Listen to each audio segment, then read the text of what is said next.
Hi, welcome to this Kickstarter preview video for Kabula.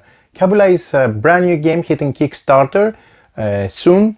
So this is a preview video for the game. We're going to show you how the game plays and what it's all about. Essentially, it's a competitive fantasy RPG-like game with skirmish elements, with fighting that really is going to bring you into the memories all the fighting that you have done on dungeons. This has a very strange and interesting take on the genre and on the theme. There are different people from planet Earth that they have transported to this mystical and fantasy island where different and bizarre things take place. The game builds on satire, on humor, on different things that are going to make you laugh and make you wonder, and there are a lot of things for you to explore and find on the island. Essentially, the aim of your efforts is the Kabula tree, with the Kabula itself, which has tremendous abilities that you want to take for yourself and win the game. So the game is very much open in a lot of ways and has a lot of things to explore, a lot of encounters to do, a lot of monsters to fight, a lot of things for you to explore and to check.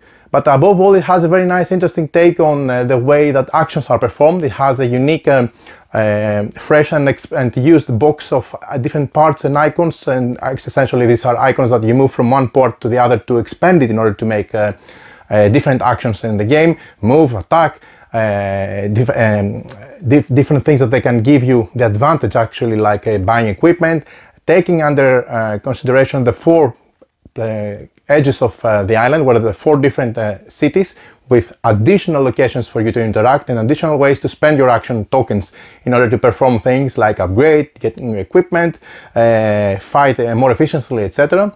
All this blends in a very nice recipe that brings a lot of fun, a lot of interesting new takes on the genre, and a lot of different things for us to explore. I had a blast playing the game. It feels fresh, it feels very unique, it's very fun and humorous as well.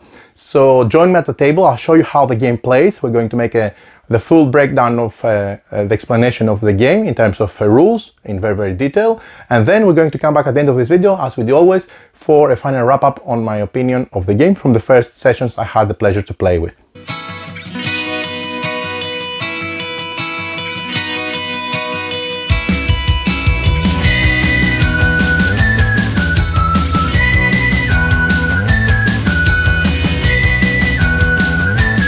Welcome to this Kickstarter preview video for Kabula, a satirical skirmish board game with monsters to tame and a magic tree to steal. Kabula is an adventure skirmish board game which takes a humorous twist on the fantasy tropes. It offers a sandbox RPG experience, tameable monsters, obscure encounters, and strategic combat, all in 30 minutes per player. The game is fully cooperative, but includes a solo variant which tweaks on the core mechanics to offer an engaging experience with scalable difficulty. Each game represents a self-conclusive adventure in which players fight for the possession of the Kabula trees against the herald which protects it. This is Kabula, the Tree of Life, revered on a small island inhabited by all sorts of magical beasts and any other fantasy tropes you may think of.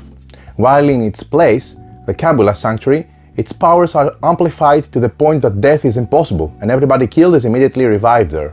Too much power can disturb the space-time continuum through a peculiar items option, and then everything starts to change on the island upon the hero's arrival.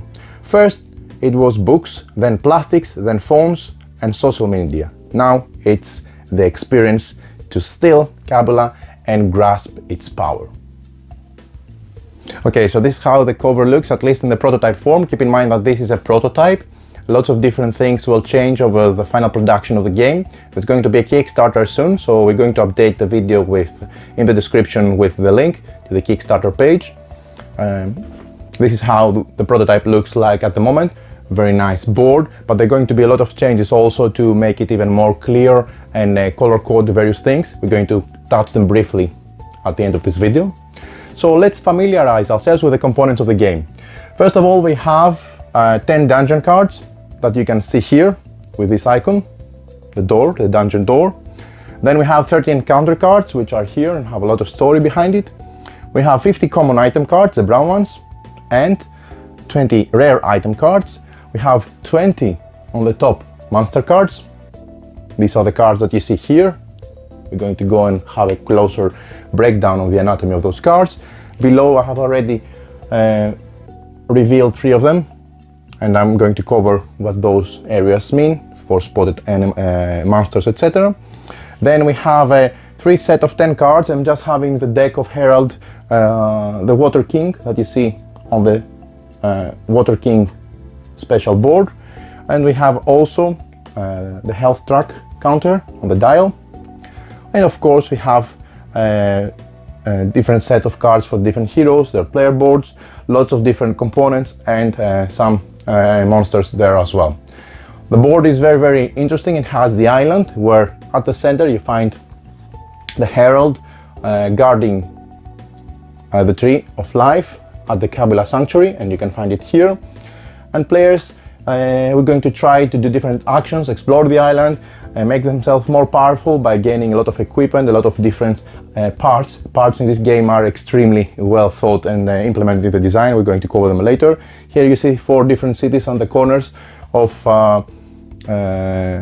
the different areas of the board. We're going to explain them, and lots of things to do on the board with some points of interest, some dungeons, and the heroes themselves. So these are the components in a nutshell. Let's move to setup. The first thing we do is we set the board in the center of the table. Then we choose a hero. Each player selects a hero and takes that hero's figure, RON tokens, and 5 hero cards, 3 personality, 1 equipment, and 1 info. I'm going to go into more details about the setup of the hero in a bit, but just keep in mind that each player, they're going to get 1 player board where they're going to track their health, their money, their familio, and their parts, the used parts, and they're going to have a deck as well, as you're going to see now. And this is again prototype material with the info, the story behind the hero, the setup, and their spawn location, their equipment, with the different equipment per person, and the 3 personality cards that are trying to bring them, activate them so they can actually help them. And it's one of the ways that you need to engage the end course of the game. Of course, you're going to have also the meaning. Again, these are prototype materials, so you know there are some nice miniatures, but keep in mind that these are going to be much better, of course, and more detail in the final production of the game. Let me just grab this one. These are nice minis, at least in the prototype form. And then we also have the respective color, which matches the info card of the hero. As you can see, I suppose there are going to be some rings for or some kind of other differentiation for checking, making sure you can easily spot your figure on the board. This is a RON token that it's going to go on this. Essentially, it's like an initiative track, but we're going to explain it. For the moment, I'm just placing it next to the start location so it's visible where the heroes spawn, at least from the info that they have on their personal info cards. Then the next thing is that we choose a herald. You select a herald, and if this is the first game, it's recommended that you choose the Water King that you see right there on the top corner of the screen. You place the herald's mat close to the game board, then shuffle the herald's deck and place it on the respective spot on their mat. You take the herald HP dial and set its health value according to the number of players. This is also indicating the health points of the herald, and you can see, depending on the number of players, you can see their health and their starting token as well. And also the RON, who most recently had Mexican food. This is a humorous game, and of course it builds on that tremendously. You see there are different options for different heralds as well, with different boards, which give a lot of variability to the game and replayability as well. Then we shuffle the decks. We shuffle the rare items, the common items, the encounter and dungeon decks separately and place them on their corresponding slots on the board. There are markers here so you can easily identify what goes where by color and by text. You shuffle the monsters on the top, and then you take those cards. Make sure that since they're double-sided, let me show you an example. They have one side that indicates the monster side, and then once tamed they can be a familiar, so they are turned from this side, which is supporting the heroes. Once they have tamed them they can claim them, but as monsters they have to be from this side, so make sure all the deck is facing the same side, and then reveal from there 3 cards and put them in the spotted monster slots on the board, and we keep the rest in the unspotted slot of the box. So here is the unspotted with all the deck, and we have revealed 3 in the spotted slots next to the board. Then the next thing that we do is we set tokens. It should be here.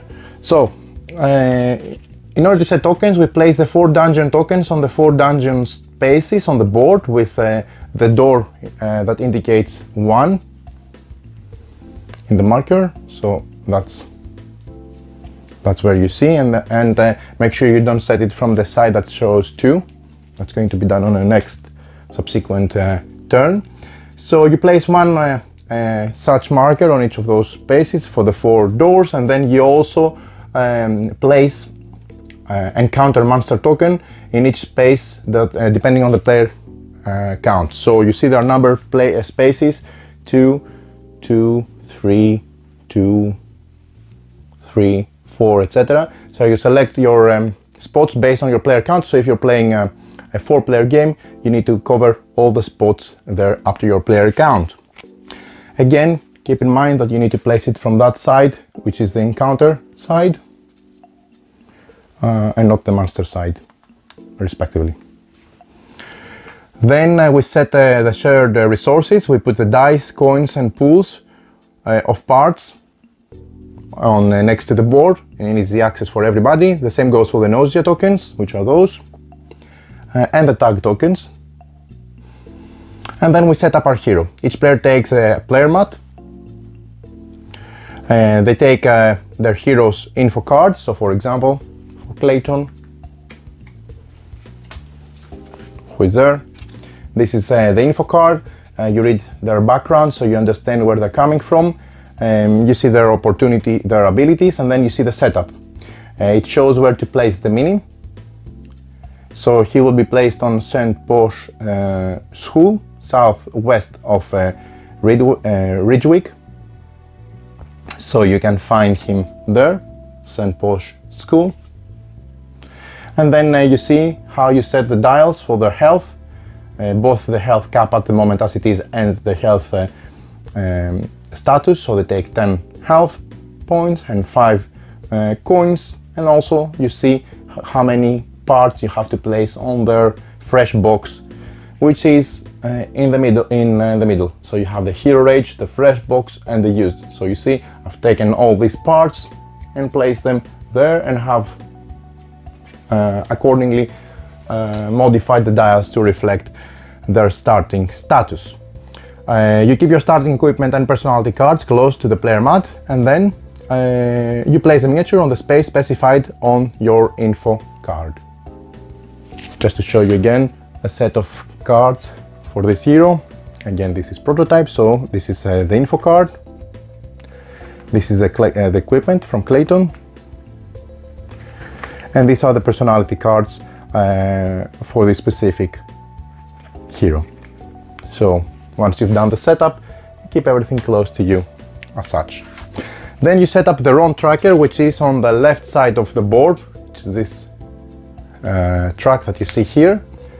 What you do here is, first of all, we check the Herald's mat to determine the round order number condition. RON stands for round order number, as you have seen.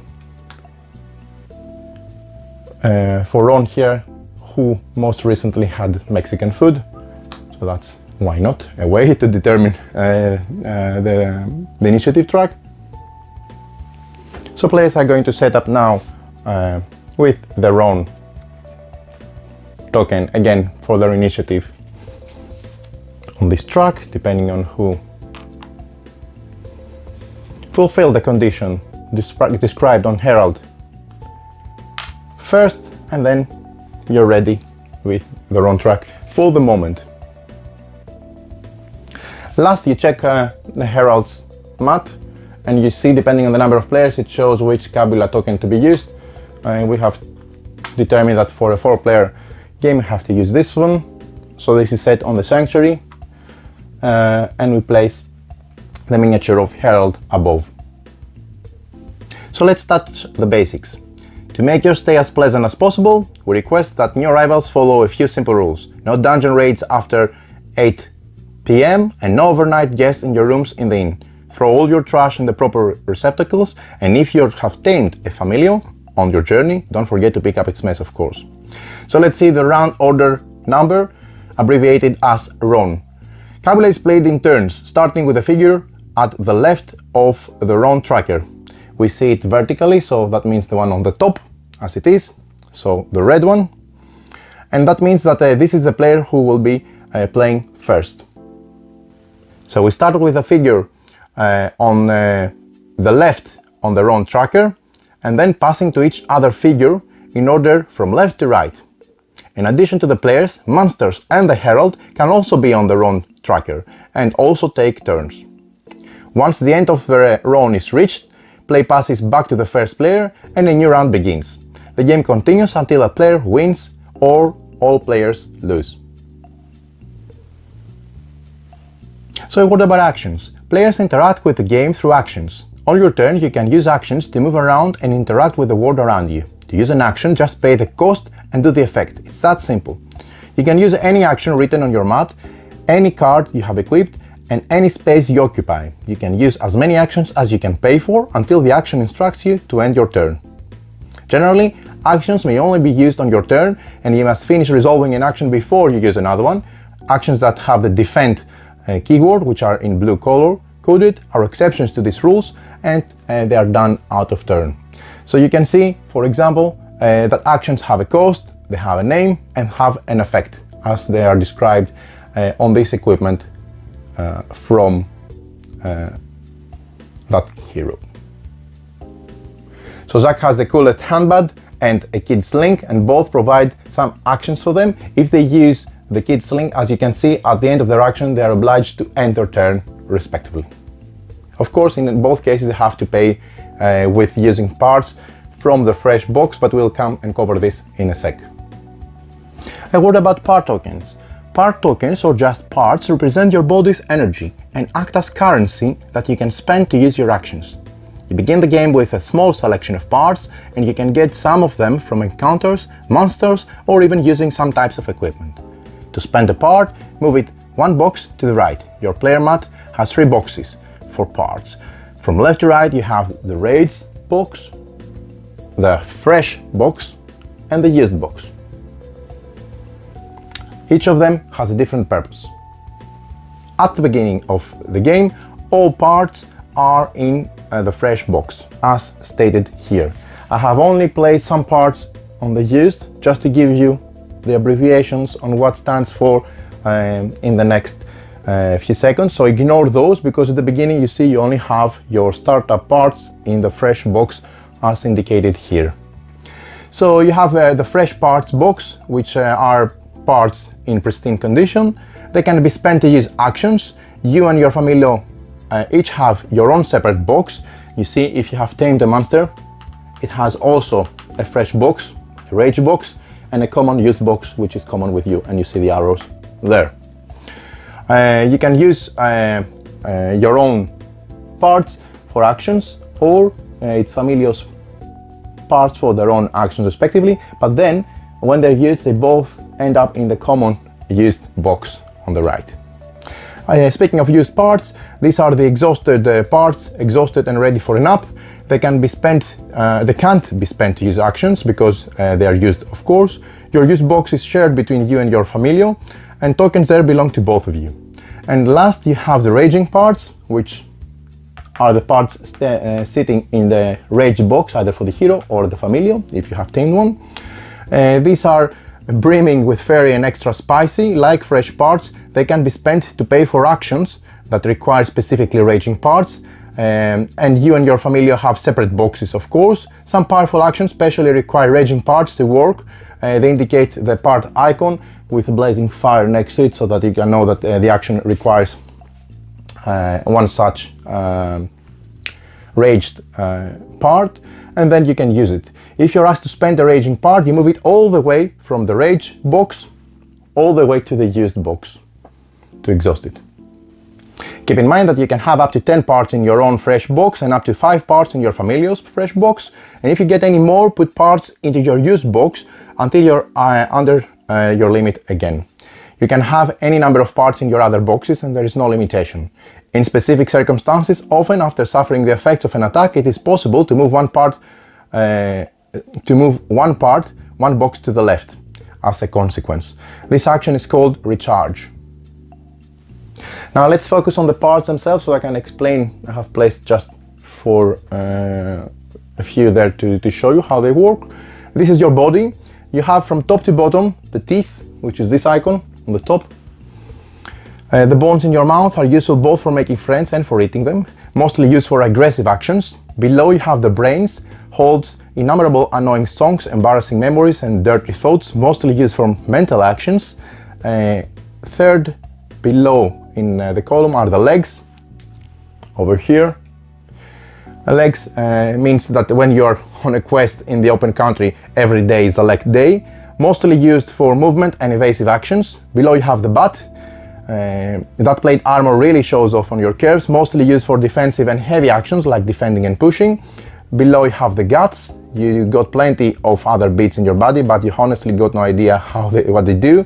The guts are used mostly for endurance, and you can have also in some of the cards a question mark, which stands for any of those. That means that any one part token can be used for this action. It doesn't matter what kind you use. So you get the idea. You do different actions, you use parts, you exhaust them and they're used, but you need at some point to rest. So what about rest? Eventually you'll find most of your parts have ended up in your used box where they can't be spent on actions. To get them back out, you'll need to rest using of course the rest action on your player mat. It is described here and it is red color coded, which means ends your turn, like every red action. In addition, when you rest, you discard all your nausea tokens, which are those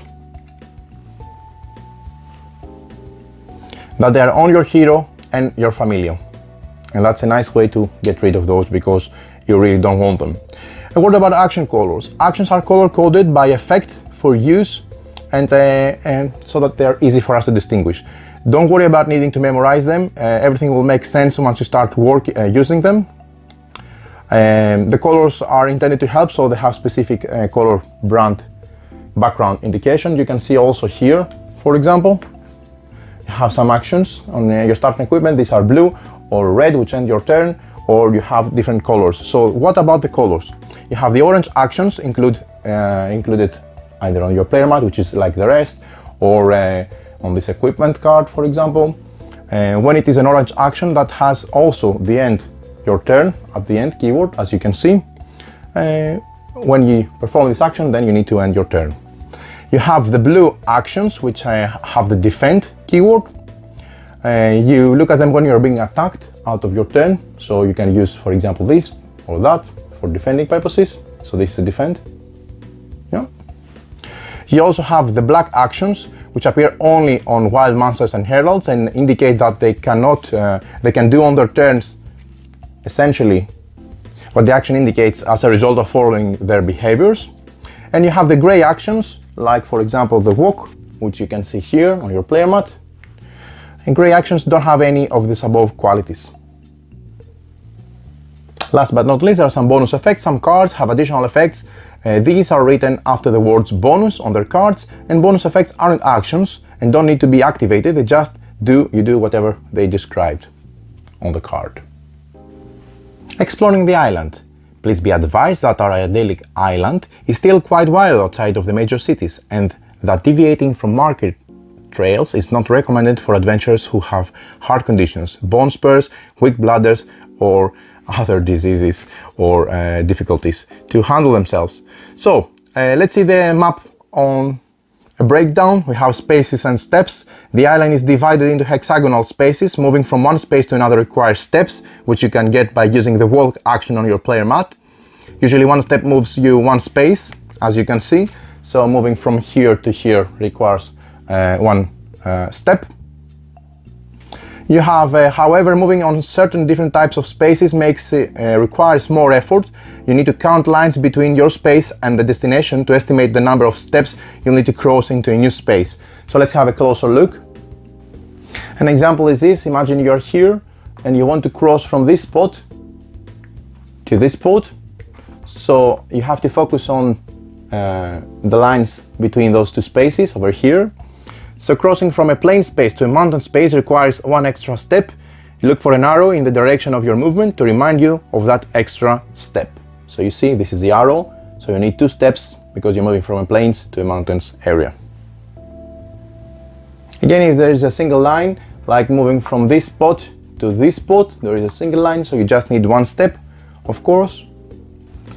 Crossing a river requires 2 extra steps. Look for a set of squiggly lines on either side of the space edge to remind you of these extra steps.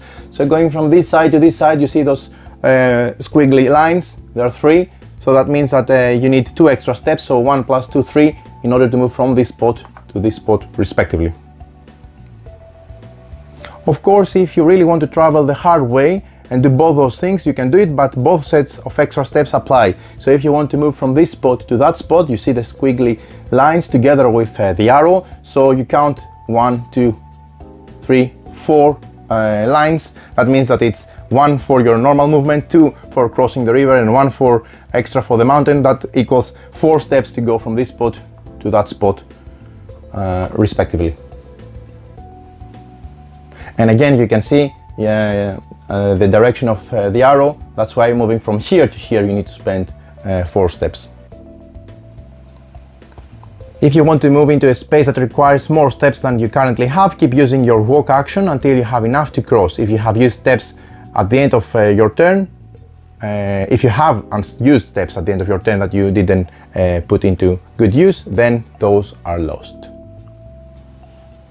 Map actions. Many spaces on the board have actions written on them. Your hero can perform these actions while they occupy that space. Familiars and the Herald lack those social skills to use them. Some spaces on the board have also tokens, and then those represent map actions that heroes can take while occupying that space. So let's see a bit closer. Here's such a space over there. It has an action that you can use when your hero is occupying this spot, and they can do that action respectively when they are on Lochbluff. And there are also areas where you have some tokens for interacting, like for example the Cave of Gloom over here, which has this dungeon entrance. You enter a dungeon, either level 1, or if it's already been explored, then you go to level 2, because that marker will be indicating level 2. When you use this action, you draw 1 dungeon card. These are the dungeon cards, and then you have to follow, depending on the level of the dungeon, the respective box to do what it says and actually follow the instructions. Then what you do, you follow the instruction that match the level of the token, and then you end your turn because it has a red keyword for this action. You can also have an encounter if you're on spaces like this, which have the encounter icon over here. When you use this action, you draw an encounter card and follow its instructions, and when you're finished, you flip the token to its monster side, and then you end your turn. So these are cards that they originate from the encounter deck. They have different things for you to encounter, and once you're done, then you flip this side to the monster, and then you end your turn. Once, because when you started it was like that, you did the interaction, it says end your turn there. If you are on the board and then you end up in a spot where you have a monster, when you use this action, the spotted monster in that territory appears on the token space and attacks you. Then remove the token from the board, and unlike those previous 2 options that I mentioned, this does not end your turn. So you'll remove this and add the respective monster there, which will attack you, of course, and try to kill you or do different things to you. So the last thing that I want to show you are the cities. We have 4 cities described with different action spots on the different four corners of the game board, but these are actual hexes on the game board. You see, Inverblov is blue coded, and when you're on this spot, you can use the actions for this town. When you are on Ridgewick, here you can use the actions for Ridgewick, and the same goes for the other two cities. Each city has several map actions, and any of them can be used, while on your hero is located on the city space for the corresponding city, which breaks down the options that you have in there. So let's take a closer look on dungeons and encounters. For dungeons, dungeon cards have two levels, level 1 and level 2, as you can see on the tokens and as you can see on the boxes for the dungeons. When you draw a dungeon card, follow the instructions for the level of the token you used. If you survive, you'll get a reward. Level 1 dungeons are safer but have low rewards.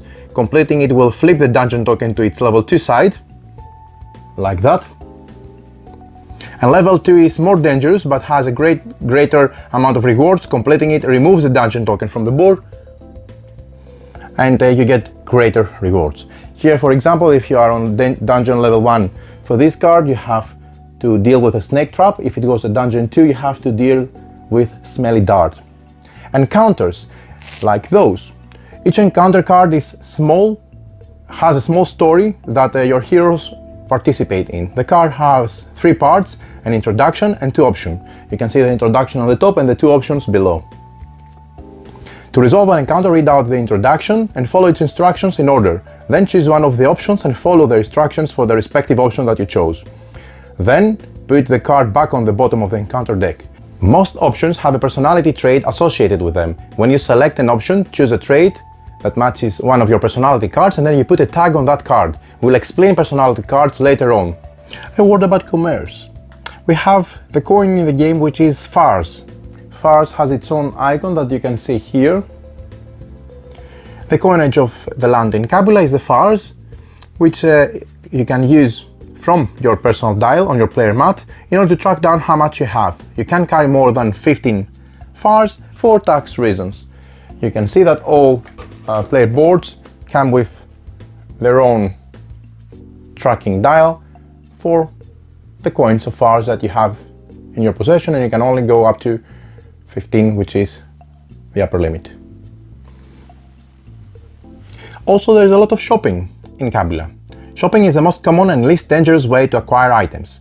When an effect instructs you to shop for a number of items, either common with this icon or rare with this icon, you have to follow the below steps.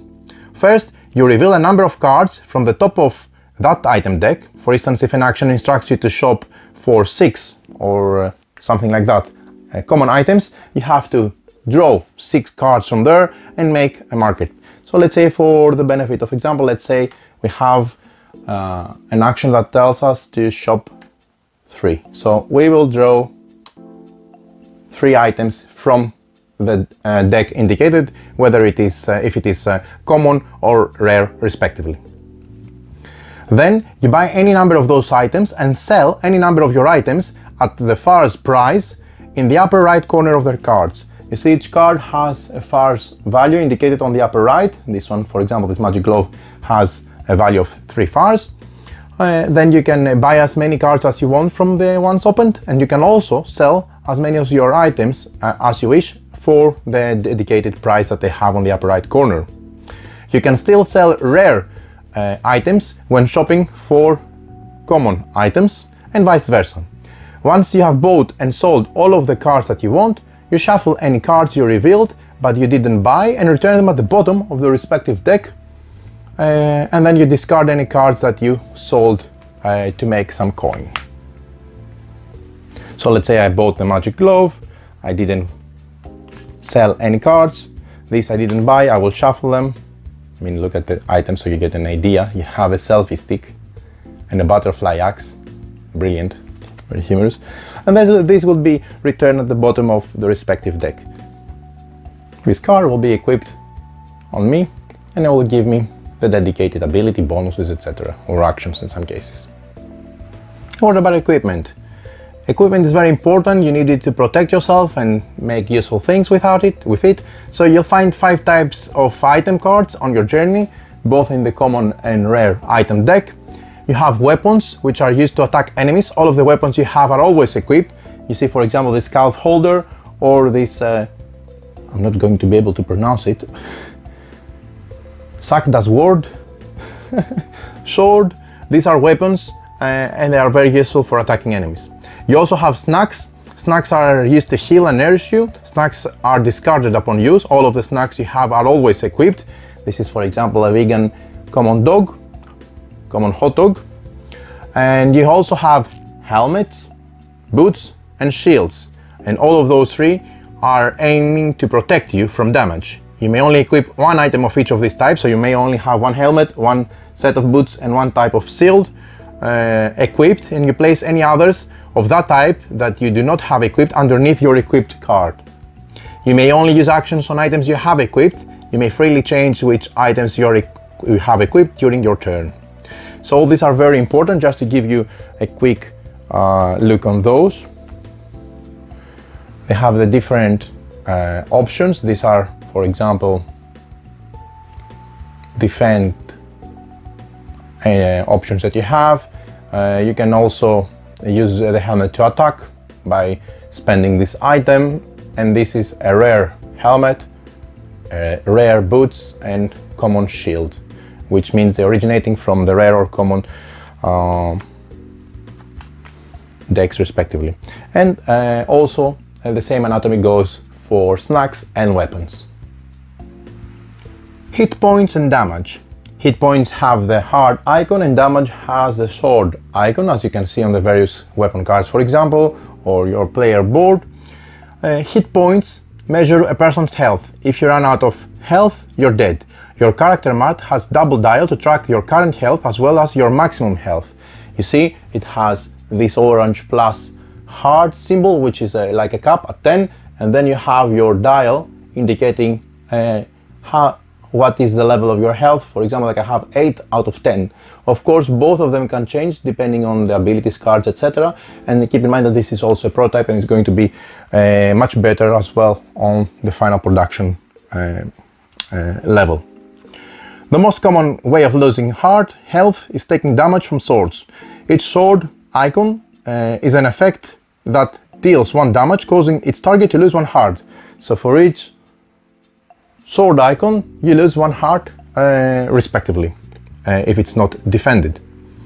Hearts can be restored by healing. If an effect instructs you to heal some number of your hearts, increase your current health count by that amount. You cannot go healing yourself above your orange upper limit. So for example, if you're going to eat 1 snack, like that, extremely tasty, you're going to heal as described on the card, but you cannot go above your upper limit respectively. Note that some effects can cause you to lose hearts without dealing themselves the sword icon, the damage. This matters when attempting to defend yourself, and we'll explain it later. Regarding the attacks, in a perfect world we'll all be able to get along without violence, but too bad it's not a perfect world. Many actions will cause you to attack something. Attacking is necessary to defeat the Herald and cause damage to hostile monsters and heroes. When an effect instructs you to attack, select another figure in your space you're occupying, then perform the rest of the effects on them. Some attacks will allow you to attack targets outside of your space, and some attacks will instruct you to attack all within a number of spaces. All means all. If your familiar is inside your range, it will be attacked too. Kabula has a lot of attacks that do a lot of different things. There is a lot of detail in some of the unique effects that the attacks can inflict on your enemies, and you can always consult the glossary anytime if you require more in-depth information about how each attack action works in practice. When you see the spend or else keyword, some attacks will instruct you to spend parts or fars or else suffer an effect, while monsters and heralds don't spend parts. So these attacks will always cause them to suffer that effect.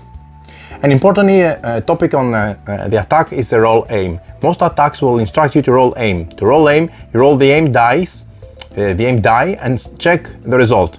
That is a part that you hit. This is the aim die, and it shows an aim, a crosshair, together with the different parts that we're using for everything in the game. So when a weapon instructs you to roll aim, you have to roll the die and indicates the part that you hit. Hitting a specific part can grant bonuses, so it can also trigger certain defend actions from the defender, but this is called passive defense. So you see, for example, this weapon is activated by spending these two parts, and then it attacks with a 4 times strength, so it's a sword icon times 4, and then you roll aim, and depending on your roll aim, you see the different effects below. This card also ends your turn because it indicates at the end, but also it's on a red background, etc. So this is very, very easy, straightforward how attack is performed. What about defending yourself? When you are the target of an attack, you can use your actions with defend to block the attack.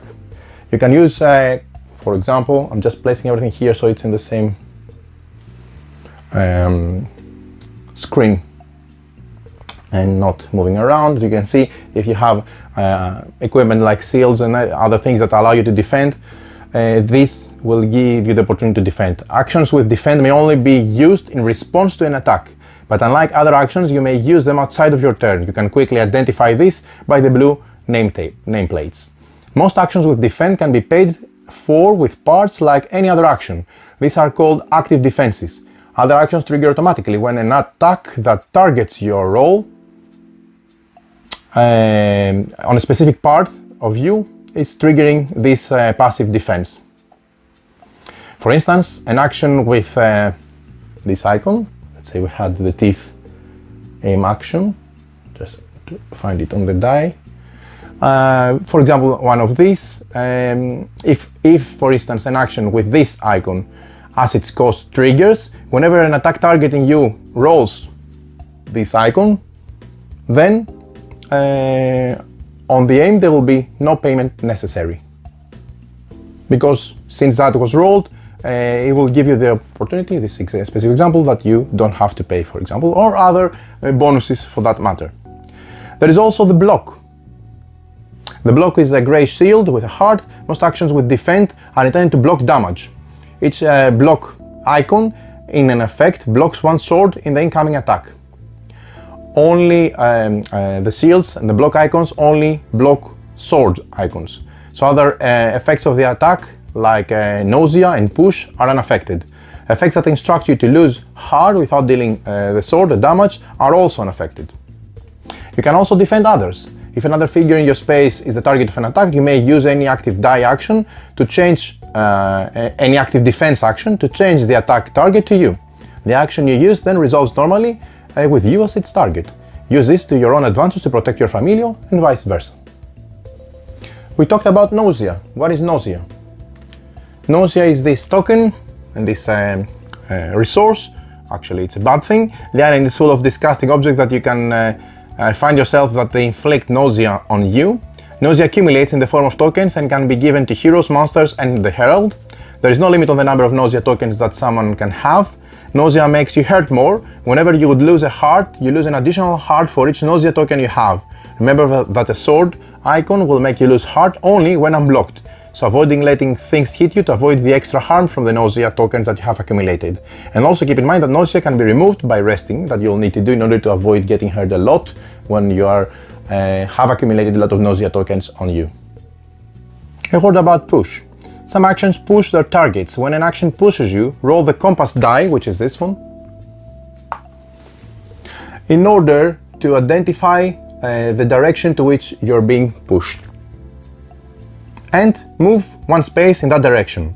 Depending on how you moved, you may suffer additional effects from being pushed, and there's different conditions that they need to apply in order from top to bottom. So if you moved from a mountain to a plain, like if I was pushed towards, let's say, this direction, from here to this spot, so let's say it's northeast to be precise. Yeah. So you see that I'm pushed against the direction of an arrow. So I'm moving from, I moved from a mountain to a plain. That means that I fall off a cliff and I lose one additional health if I'm pushed in this direction. Let's say it's the other way around. I was here and I'm pushed towards that direction, to this spot. That means that if I move from plains to a mountain, you hit rock and roll back down. You lose one heart, one health, and then you move back to the space you were pushed from. So in the previous scenario, I would end up here, but here I would cross this, I would lose a health, and I would end up here. And the last option, let's say I was here and I was pushed again. Maybe I was here and I was pushed again towards northeast, towards this direction, across a river. If you move through a river or past the edge of the board, you get dunked in the polluted water and have to climb back to shore. You get one nausea token, meaning one of those that you don't want, and then you move back to the space where you were pushed from. So I'm not going to end up here, I'm going to push here, get a nausea, and then come back because I was crossing the river which was polluted and I had to dunk in there. Or the same goes if I move off the edge of the island. Recharging.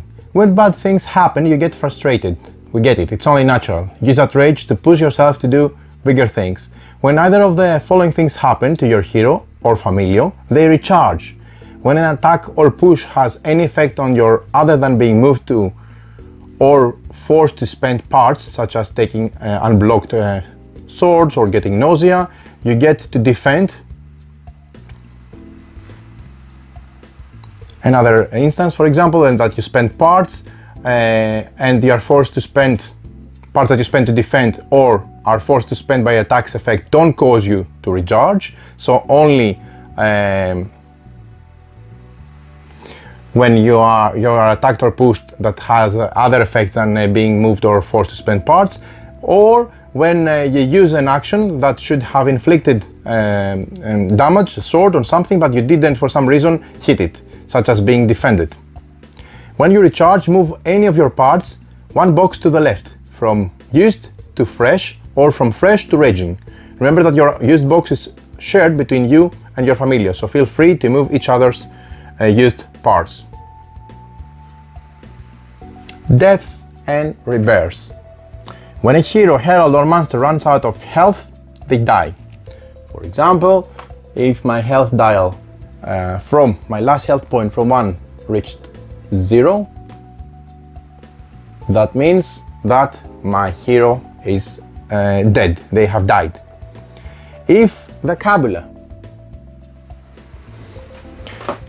is still in the sanctuary where it starts, as you can see, then what happens is that character is revived, meaning that when a hero dies, you move their figure to the sanctuary. They go to the sanctuary. Let's say this hero died, they move to the sanctuary. They rest and heal to their full health, upper limit. If they had a familiar, they lose it. You move its parts to used, you discard figure and card, and if you die during your own turn, you end your turn. When a herald dies, you move its figure again to the sanctuary. So if the herald died, you move again its miniature to the sanctuary. You heal it up to its full health and you remove all nausea from it. When a monster dies, the player who killed it may take it as a familiar, and we'll explain this later. If they don't, then you discard the card and remove its figure from the board. If the Kabula, the precious Kabula, has been stolen from the sanctuary, its power of rebirth is dispelled. Anything that dies uses the subsequent following turn instead. When a hero dies, you're out of the game permanently. When the herald dies, the game ends immediately, and when a monster dies, you discard its card and remove its figure from the board. It cannot become a familiar anymore. Our beautiful monsters. Provoking monsters. Monsters have two states, wild and familiar. And you can see that from the bottom icon, as I have explained during setup. This is the aggressive, the wild, and if they flip it, they indicate the respective red familiar side.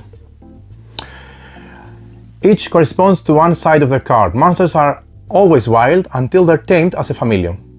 You have to read the Taming the Familiar section to understand how you do that. We're going to touch it a bit so that we explain it. Wild monsters roam around 3 territories that each span a third of the island. Each territory has a spotted monster in it, whose card is in the territory slot of the side of the board. You use this information to find the perfect companion for you. If you are on a space with a monster token, you can provoke a monster, and then you perform the following steps. You swap the monster token with the figure of the spotted monster on the territory. You put its card in the wrong initiative track immediately before you, such that it will take a turn before you do, in order to attack you, of course. Put the parts you see on the lower left of its card on top of its card. These parts are its health. They don't do anything else, they just indicate the health. So, for example, this reusable coffee cup has those 4 parts that you can see below the graph. It immediately takes a turn. We'll explain the monster behavior. It will probably attack you, so be ready to defend yourself. You put the top card of the unspotted deck in the empty territory slot, and once it's completed its turn, continue with your turn as normal. Once a monster has appeared, it has its own spot in the round tracker and will take turns every round until it is killed or the game ends. Wild monster parts. Wild monsters' health is represented by parts on their card. Whenever you cause a wild monster to lose some health, you take that many parts from the monster and add them to your used box. So it is a way to acquire more parts by hitting them, dealing damage and stealing their health, which is essentially are parts for you to use on your empty box and take them back to your fresh once you rest. Wild monsters cannot spend parts like heroes and familiars do. Their parts only represent their current health. If a herald or wild monster caused the loss, the next player in run order chooses and discards that many parts instead. And when a wild monster runs out of parts, it dies. Monsters have a specific behavior. Monsters have a mind of their own and behave in random but predictable ways. The actions of wild monsters are controlled by a set of conditions. You check these conditions whenever one of their turns begins to determine what they'll do on their turn when it's their time on their own tracker.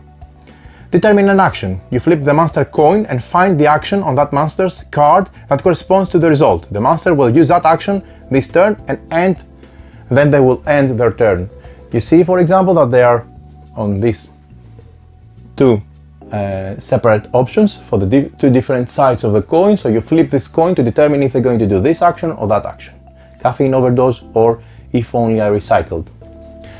There's a lot of humor, as I mentioned before, in the game, and I really like that aspect as well.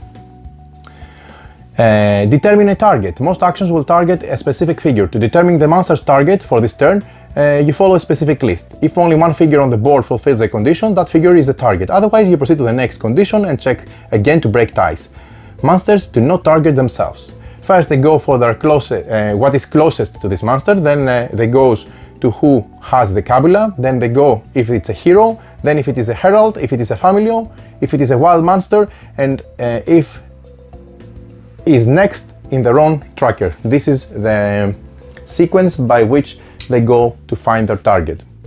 In order to determine the movement, some actions will move the monster towards its target and others will move the monster in a random direction. If instructed to move a monster in a random direction, of course you roll the compass dice in order to determine the direction from where they are to where they're going. If the monster cannot move to the new space in that direction from their current position, such as if they will be on the edge of the board or next to a river without enough steps to cross it, you choose the next direction in clockwise order and try to move again until they are able to move at least one space. So as you can see, they have a pretty automated way of moving, and this gives a lot of actual dynamics in the game because they move, they do different things, and they have to be carefully taken care of and attacked when you're in a good position to do so. We talked about taming a familiar. When you kill a monster, let's say we had this monster and it had these 4 parts on it, and then we managed to damage them 4 times, removing essentially all their health, and then we managed to kill it. When you kill a monster, you may choose to take it as a familiar. If you do, you perform the following steps. First, you flip the monster card to its familiar side, indicated by the familiar icon instead of the wild monster icon. You see, this is the familiar and this is the wild monster. So if you want to make it a familiar, you flip it like that. Then you add a tag to your personality card that corresponds to that monster's trait. if you have one. Then you set the Familio health point dial on your player mat to that monster. Remember, the players have the health of the Familio there, so when they acquire a Familio they manage to put their health there, according to the card. Then you move up to 5 parts from anywhere on your mat to the Familio fresh box. They have to come from you. You place the monster's figure on the sanctuary, and then you place the monster's Ron token in the first open Familio slot in the Ron tracker. Keep in mind that there is a specific section at the end, after the last points on the Ron, where there is the specific Familio's Ron tracker essentially. You may only have one Familio. If you decide to take a new Familio when you already have one, the first Familio desyncs. Discard its card and figure. Your new Familio will go last on the Ron tracker. If another player kills your Familio, they can take it as their own. If you somehow kill your own Familio, you can't tame it again and it's lost. And how do you command those Familios? Because you need to command them for your own benefit. Your Familio behaves like another hero that you control. It has its own turn, its own health points, its own actions as you see on the card, and its own set of parts. Familios have their own parts on your player mat that you distribute to them from your own supply. They spend their parts to use their actions on the card, and they can also recharge. However, there are some things that you can do that Familios cannot. Familios can't use any action that it's written on their card, that it's not written on the card, so they can only use the actions printed on the card. That's the rule. Familios can't lose money, they cannot lose fars. If they gain fars, they give it to their master. And if you and your Familio occupy the same space, you can each defend attacks that are targeting the other, for of course the obvious reasons. So they're pretty good and they're pretty useful, and you actually need to aim to have at least one Familio tamed with you so that it can support your cause. You see, this is the area at the bottom of the Ron where you have the Familio's Ron essentially. Personality cards. Each hero has 3 personality cards, and let me again show you how these look like.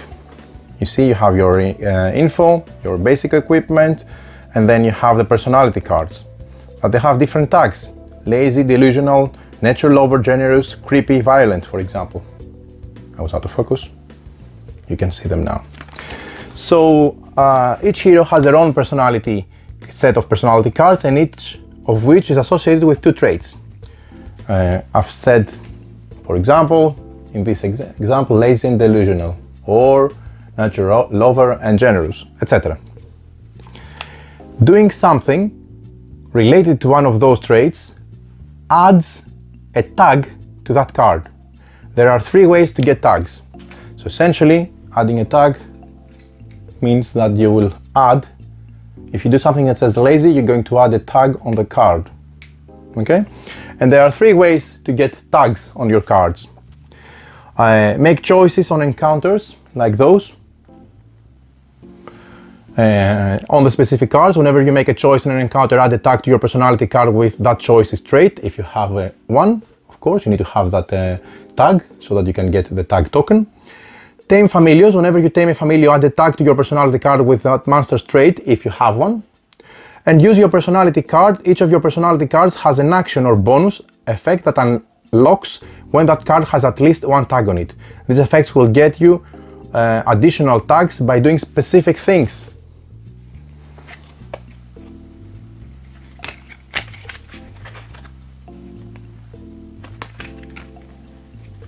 It says, after a turn in which you spawned a wild master and did not attack, get a nature lover tag. So that's the way to get more tags here. I didn't remember if you had any additional tags at the back, it just has on the front only. And essentially the same goes for the different characters, that they have different ways to get additional tags. And of course, what about the personality traits? We've seen that we have personality traits. You can be romantic. You thought you were here to steal the Kabula, but what you really stole was their heart. You can be violent. A whole island full of things that can't die is perfect for your psycho, for a psycho like you. You can be creepy. Not just, why would you do that? That's wrong on so many levels. You can be practical. Life is full of problems with obvious solutions. Follow me for more tips. Then you have a possibility to be nature lover, depending on your character, of course. The island's beauty deserves to be shared with everyone, except the Kabula, that's only for you. Generous, you're accidentally done a nice thing, somehow, congratulations. Delusional, did you hit your head or something? And lazy, whatever.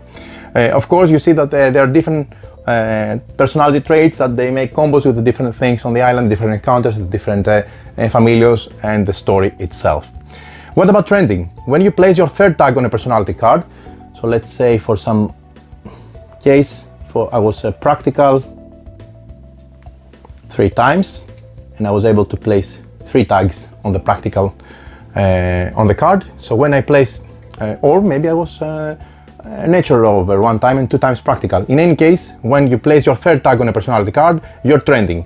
Flip that card to its trending side and put all of your other personality cards underneath it. You have the action on that card and lose any actions on the other personality cards. Once you're trending, your personality will no longer change. You remove all the tags you have collected, you can't gain any more. And in addition to your new abilities, trending is important because it allows you to initiate the end of the game. Only heroes with completed personalities can steal the Kabula from the Sanctuary. The Herald. If the Kabula has yet to be stolen and is still safely in Sanctuary, in the center of the game board, the Herald will reveal a card from the Herald deck at the beginning of each round. One such card is going to be revealed at the beginning of each round. Then that card will instruct you to place it in one of the 2 Herald slots in the round tracker, either at the beginning or the end of the round. On the beginning, before the player's round tokens, or at the end, after the player's round tokens. When you reach that spot in that round configuration, you do what the card says. In this case, it says last, so it will go after the players in the round tracker. When the Kabula is stolen, however, the Herald begins to act like wild monster with its own set of behaviors. You perform the following steps when the Kabula is stolen. You add the Herald to the round.